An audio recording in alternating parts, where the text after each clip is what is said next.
No, it's not sexual. It's No, something where they get it's- like a tingle, like Right. listening hard to to it. get It's it. hard I I used used to to get it with Bob Ross when I watched Bob Ross. That's right. When Yeah, I was that a kid. could- yeah. Like, So as when a kid, and even today, if I were to watch Bob Ross, I would this weird sort It's of a- euphoria would. That's right. It's yeah, a I know what you're combination talking of the presentation and the sounds. As opposed to me when I watch Bob Ross just furiously masturbating. Yeah, of course you do. Mighty trial must be stopped, no matter the cost.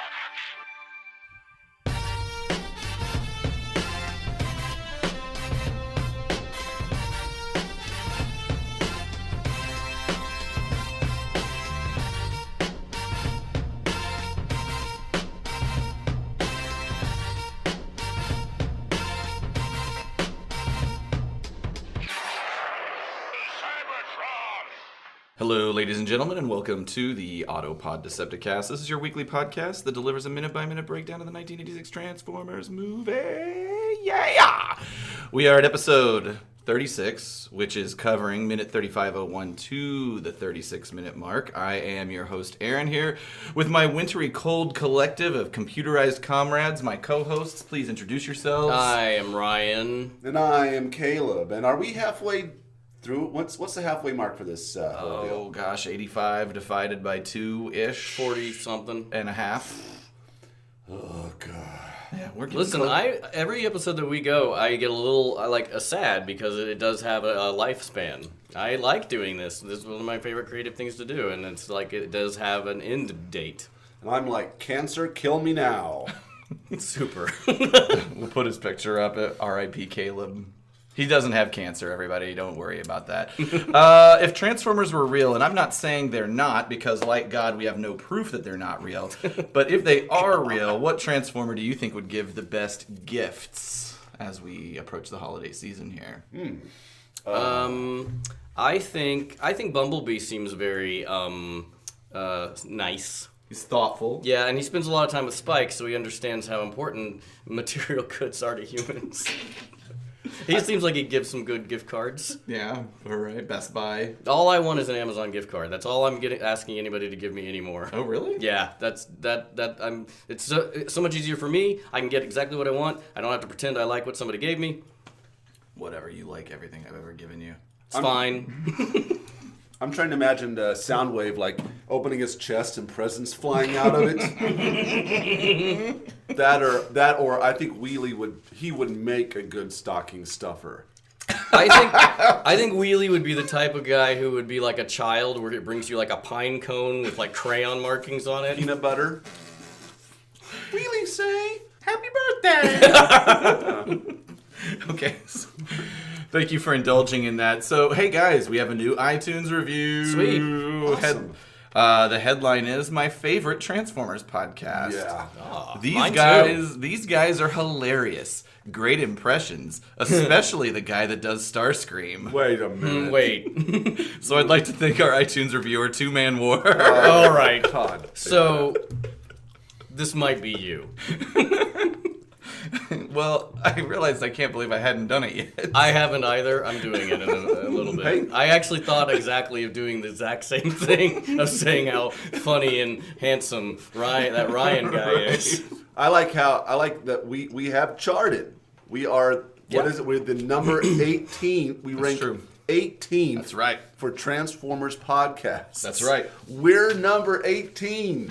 I mean, I did it. I don't know if that's official that we're 18, but what I will say is that we are the 18th thing. If you were to search Transformers, it's not like it says number 18, Yeah. but we are the 18th thing. If we get more reviews on iTunes, it will make it go up. Yes, I mean the more reviews and the more more subscribers. Subscribers, yeah, you get the higher the result. So I'm begging our listeners, if you have not yet put a review on iTunes, just say 5 stars and thumbs up. Sure. It takes like 5 seconds. Just do it. We want to see if we can become number 17. How about this? I say let's put out a challenge. November 19th.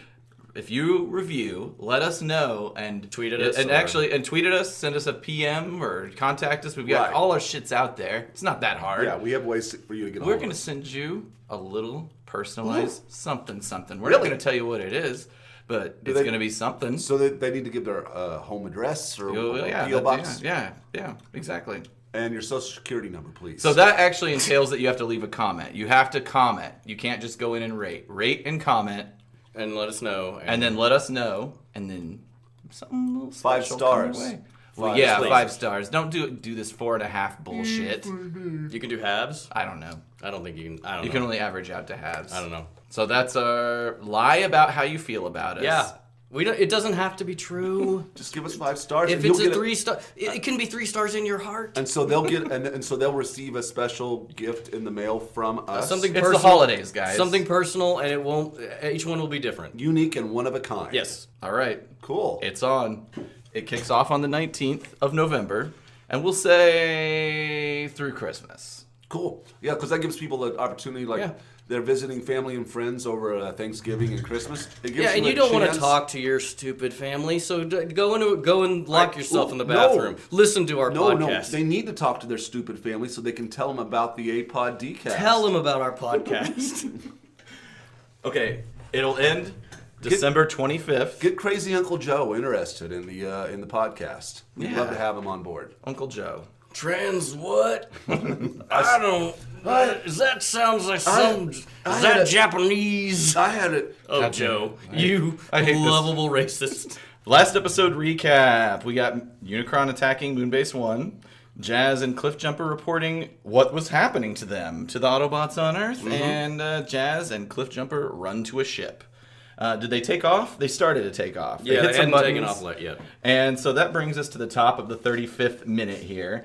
And you know what happens? Those bros blast off. And right up top, when it does blast off, again, we see like that heat shimmer. Yeah. And I am always a sucker for like that heat shimmer, It's which good. is way back in the Siege of Autobot City when Devastator crushed that cannon. You saw like some blue heat waves come out. I Yeah. just think it looks so cool. Good effect. In general, I've kind of cataloged this sequence of Unicron attacking moon bases as part of like one of the good parts in terms of like the animation Animation's technicality. really good, like yeah. there's some stuff on Earth, some of the Prime Megatron fighting that didn't look so good, but like most of this is really Oh, yeah. solid. Yeah. This sequence.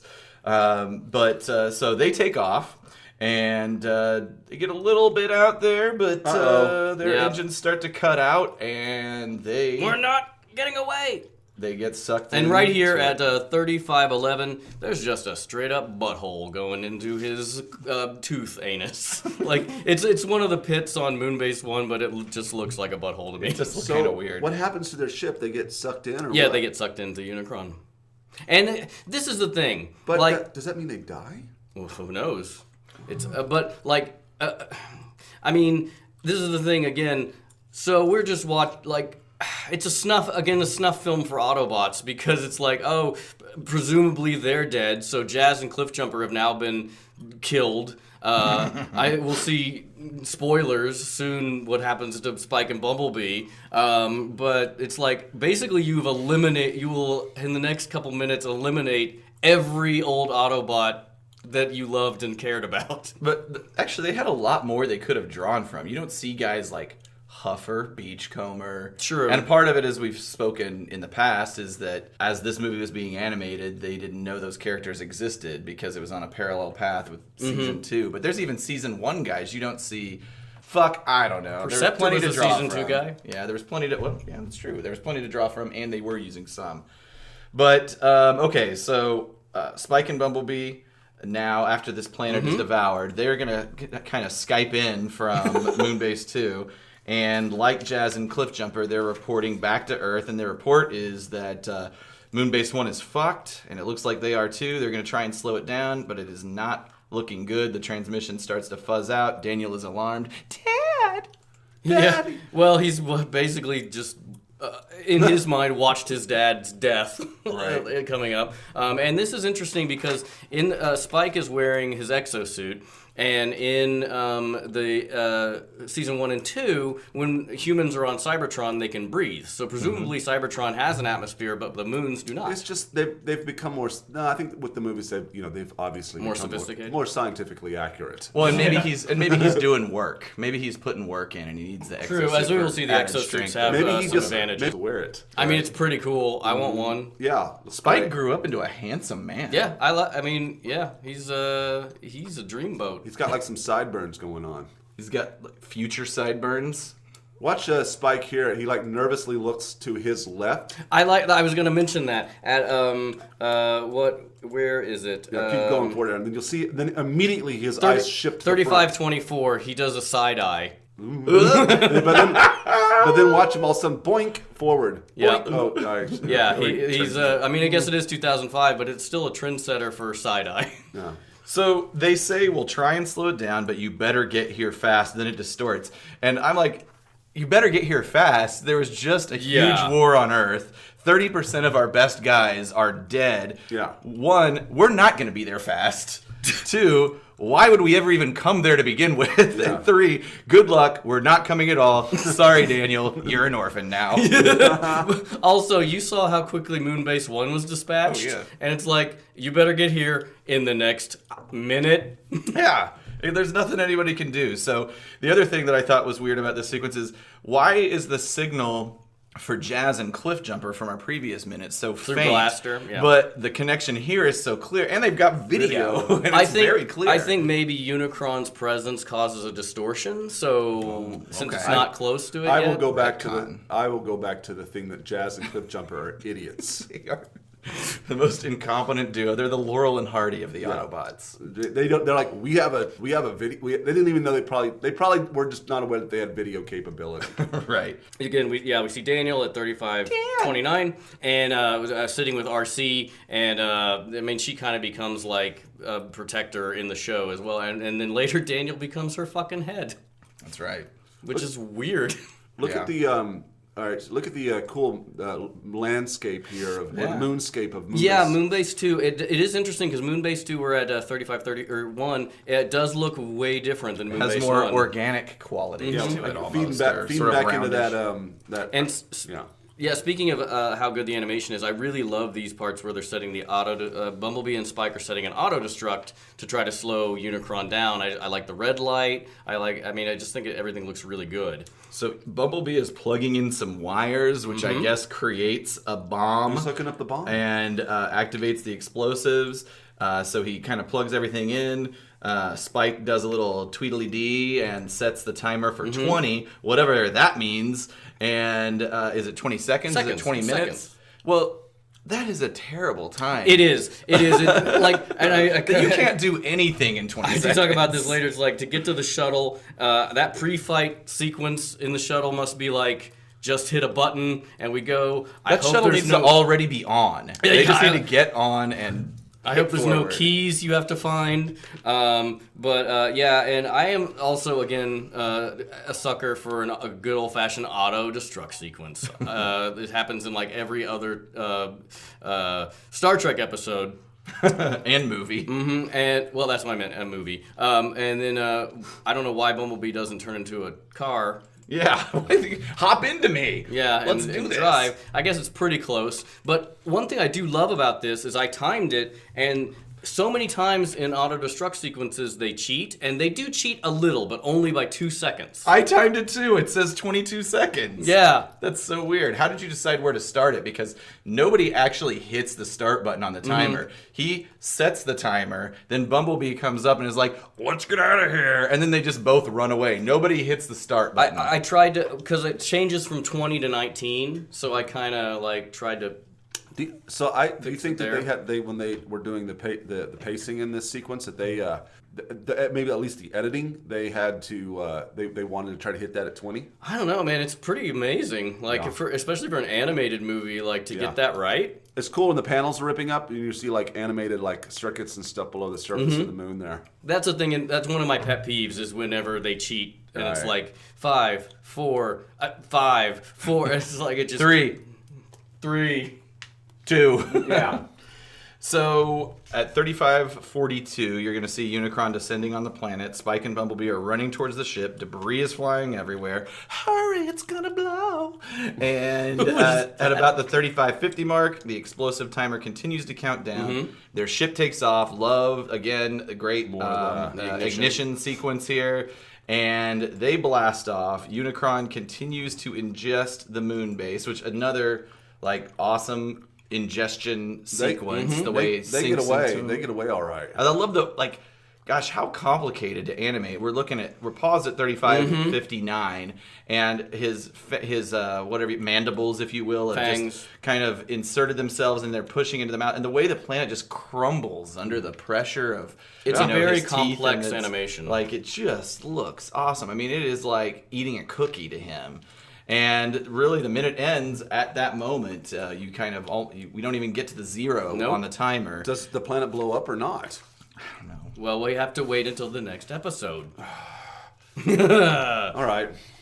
So there are some frustrating things where I'm like, I wish we could just talk about that. Yeah. Actually, the next episode ends very cleanly. Hey. Yeah, it does. This ends cleanly too. Fairly It cleanly. stops at 0. This is better. It's than a most. real cliffhanger. This is better than most. Yeah. I do have a few notes on a voice actor that we've covered superficially, but not superficially. We covered him in detail. Dan Gilvezan, the voice of Bumblebee. I just dug in a little bit and I found some things I learned about him that were kind of interesting for those who might want to dig a little deeper. So there was an interview on YouTube from a con.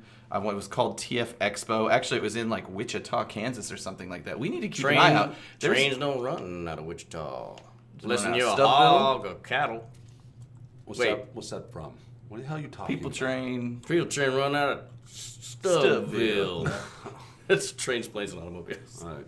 Anyway. For the Thanksgiving season. That's anyway, right. Go ahead. So, at any rate, we should keep an eye out on some of those smaller cons. Maybe we can get booked. Yeah, we could be a panel. We do the panel. We record live, like I want to do, that you guys don't want to do. I'm okay with that. Wait a minute. Where are you getting we don't want to do it? I suggested it and you guys thought I was an asshole. I think you were suggesting it for a big one and it seemed unrealistic.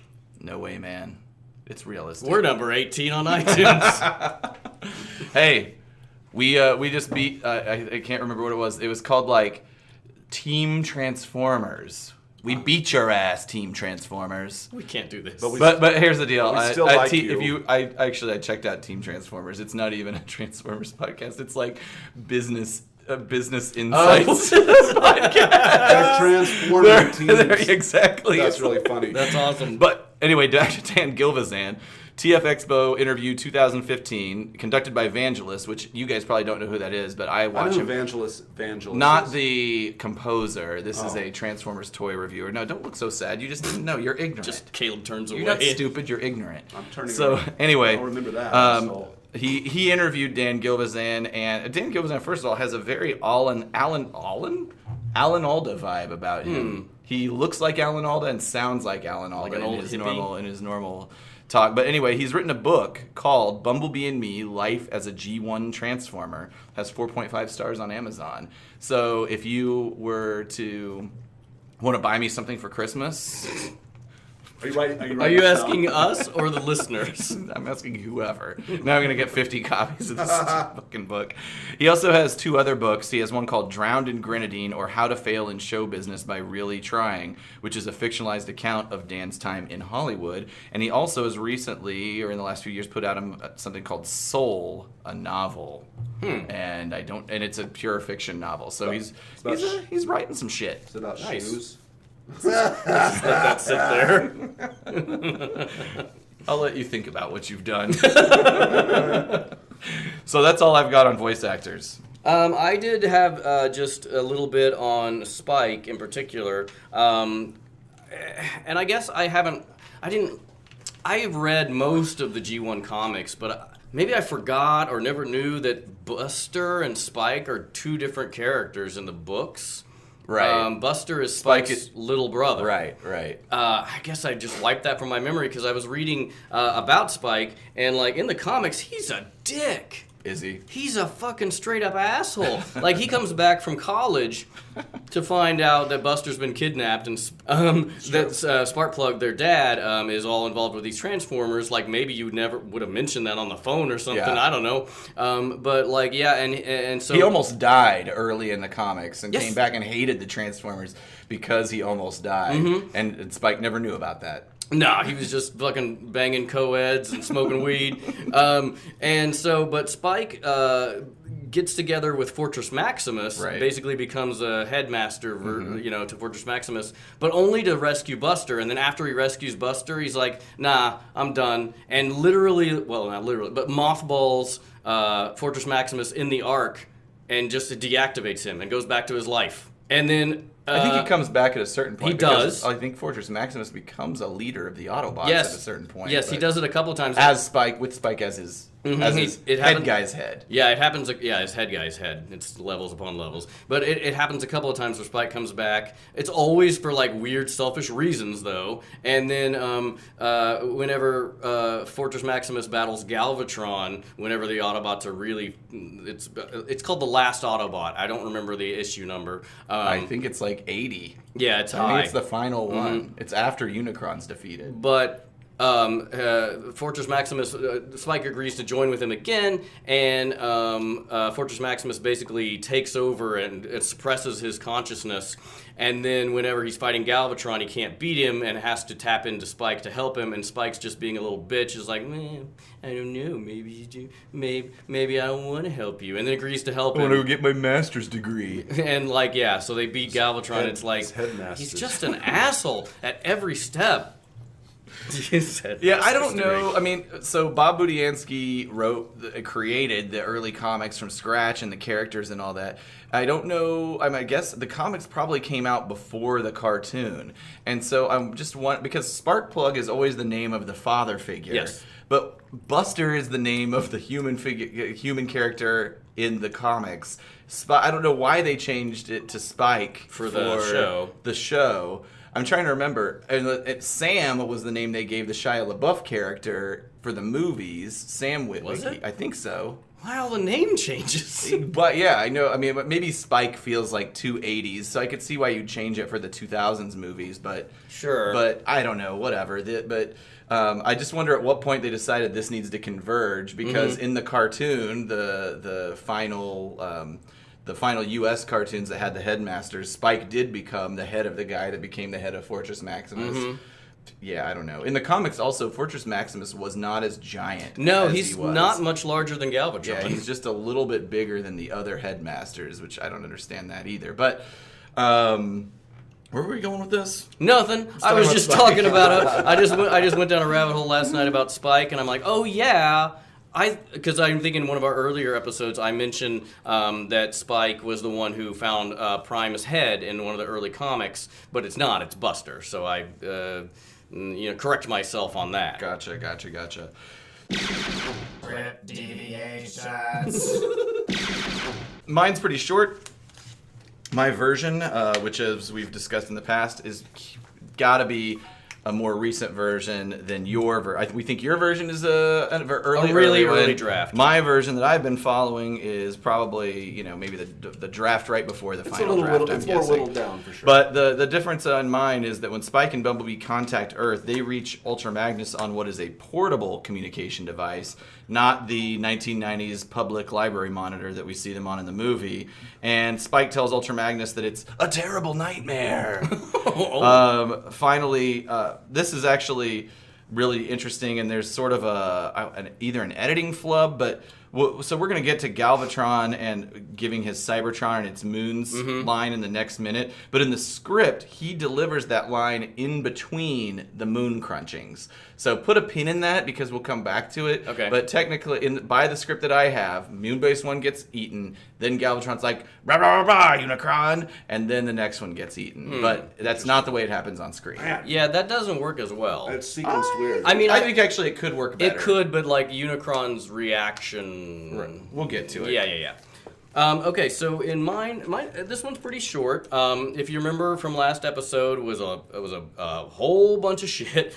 Basically, it was a Unicron coming toward the moon base and ingesting it, or it's moving toward it. Then in this one, ended with the same thing with Jazz saying we got to blast free. This one, they get into the escape pod and start retro blasters. The flame of the blasters whirling in wild winds, which is some good alliteration. And the moon is sucked closer, closer, closer. Then we go to Galvatron. So this may be, similar to yours. Galvatron in the Hall of Heroes, he reacts. He says, "Cybertron and its moons are mine!" He's saying that to Unicron? Like, he's screaming it. Don't eat the moons, they're mine. He's just screaming it. And he says, "Ingester has no right to absorb any of them." Okay. So he's just screaming. He's being possessive, okay. The moon is now very close to Unicron's maw, and the moon is being dragged closer, closer, and a beam of cold light on that moon in the escape pod. And this is, again, Cliff Jumper, ignition, and more quakes, and then Jazz says, "Hit it!" And it blasts off and away from Unicron with an explosion. The moon is sucked completely into Unicron's maw, which closes around it with a snap and a juicy series of slurping noises. What's up with these I don't slurps? I don't know which.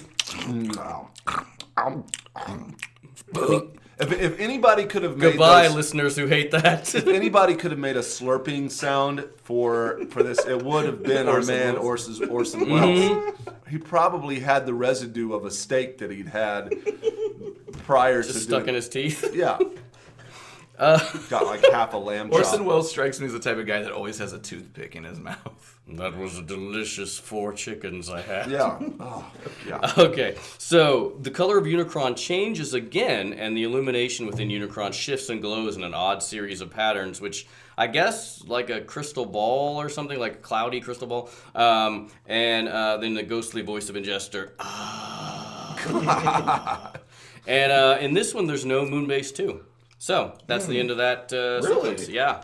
Wait a minute. In the last sequence, didn't you say there were 3 moon bases? It said, yeah, it's like, it's real confusing because it says there's like Moonbase 3, but it seems to be like it was reduced to 1 Moonbase and maybe he forgot to take it out of this part. I guess. But by a factor of 2. yes, so there's only 1 Moonbase unless there's something after the next minute because that's the only one that I've read forward to. So. Okay. All right. Yeah. Well, That's the end of that. Don't spoil it. Well, maybe it's time to bring out. All right, so okay, We can. I'm the ghost of the iconic moment. you know. What do you guys got? Caleb, why don't you go first? Oh, God. Aaron, why don't you go first? Okay, Aaron. I just wrote down Unicron's fangs and teeth sinking into the moon base. That whole ingestion sequence. I mean, he eats these planets like they're sugar cookies. I mean, they just crumble under the weight and Is pressure. that how you eat sugar cookies? Just shoving the whole thing in your I shove them in. I shove them in like vertically. So, if you were to watch me do it, you'd see the whole circle of the cookie in your mouth, in my mouth, and I just put pressure on it until it just destroys. boom. Exactly. Shards down that with shoot out of your mouth. slurping noises. Yeah. Huge, giant sugar cookies too. I would say my favorite fucking shit. I would say mine is when the escape pod thrusters, Jazz and Cliff Jumper's escape pod, their thrusters like sputter out and they start to get sucked back into the planet when you realize they're not going to escape. Because again, we're just watching all of our favorites. I don't quote die. You're dead. I'm just gonna have to say I don't want to bullshit. I don't have an iconic moment here. Okay. They don't. You don't have to have one. You know what? It's not a mandate. I thought this was our mandate. It is. Aw, it is. Let's hug everybody. Mwah. Yeah. Oh wait, I didn't ask for this. No. I did. Okay, so guess what? Next time on the Autopod Decepticast. We are going to up the action, fellas, and take this podcast into PG territory. Mm-hmm. That's it. No. All right. Yeah. That's all you need, really. Shit. God damn. Fucking nice. Get off your house and jam. Isn't that a thing? Parliament Funkadelic shit? I don't know, man. God damn. Get off your horse and jam. Get or off your something. ass and Get jam. off your ass and Off your horse. That was a sample by Grandmaster Flash. He sampled it from Parliament. Shit. Yeah. God damn. Let's end this podcast episode. All right, everybody, listen to the show. iTunes, Stitcher, Google Play, and TuneIn. Follow us on social media, Twitter, Facebook, and Instagram. All of them at ApodDcast. And, of course, there's the web presence at autopoddecepticast.com. Yeah, check out the web presence because I always do put some extra stuff like tangential things we talk about. I put them up on the podcast episode page, so check that out. Don't forget about our contest. Rate and subscribe. If you give us 5 stars, we're going to send you a special gift. 5 stars and a review. And a review. Yes. And let us know about it. Yes. Tell all your friends and family, over the holidays. We need more people to listen to Email us your contact or your address, and we'll maybe send you a little something for the holiday. It'll be great. It'll be great. You'll like it. All right, guys, everybody, thank you. Thank you, Talk to guys. next Thank you, week. listeners. Yeah. Bye. Bye.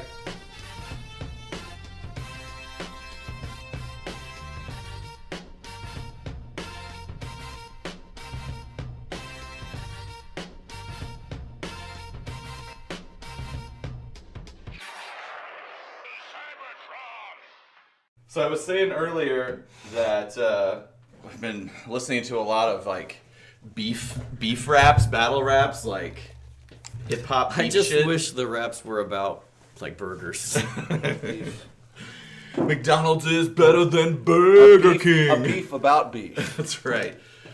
Beef rap, gonna rap. get your teeth capped. Sorry, that's MF2. But it made me think about like some people are kings of the beef rap, of battle rapping and all that kind of stuff. And it made me realize I think I'm the king of wedding toasts. I've done so many wedding toasts, and each one has progressively gotten better. Yours was good, but I was just young, up and coming at that time. Yours So it was was- good, but it was... Yours was definitely prototype. remembered. It was a toast. Yeah.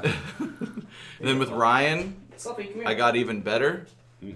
I brought out audio visuals. I did some face morphing type stuff, showed what their kids would look like if they ever made it. I don't know if you recall that. Thank God we didn't. I did some mad Photoshop I stuff. don't remember that. I do. I remember that. And then I did trays as well. I did one for You did Trey. a full-on rap to him. And right? I basically rewrote the entire Fresh Prince of Bel-Air song and told their story to the beat of Fresh Prince I of helped Bel-Air. you find that sample, right? With just Maybe instrumental only. Yeah, I think Were you at that wedding? No. It was it was recorded. Maybe I could find it. I think his cousin found it. But the thing that felt like made me think of battle rapping is because, and all the other ones we did, I think you probably gave speeches at Ryan's. I know Ryan gave speeches at yours. We were all probably pretty even in our speech ability. But I bodied that Trey one so hard because it was Emma's sister that came up and did one before me. Stick a gummy. And she just gave one of those like typical sort of like basic bridesmaids type speeches with a few Hit all kind the of points. like a few kind of like little jabs and all that kind of stuff. But then like mine was so hardcore that she shouldn't have even got up there, man. Man, what if she had to She looked follow like that shit. shit? I know. I like that's- how you I fit- told her to go first. Like I told Renee to go first too when she gave a speech at your wedding. I was like, "You go first. You don't want to follow this." I like how you feel like it's a competition. I know it's not a competition at all, but in my head it has to be because I know course. mine was so much better. I mean, I remember I remember couching it in terms of a competition at Caleb's wedding. Like, I think mine was better. Do you anticipate doing any more toasts? Having any more weddings? I don't know. I doubt it. Who's I'm gonna old. get? I mean, I guess Ryan could get married to West. Could happen. Yeah.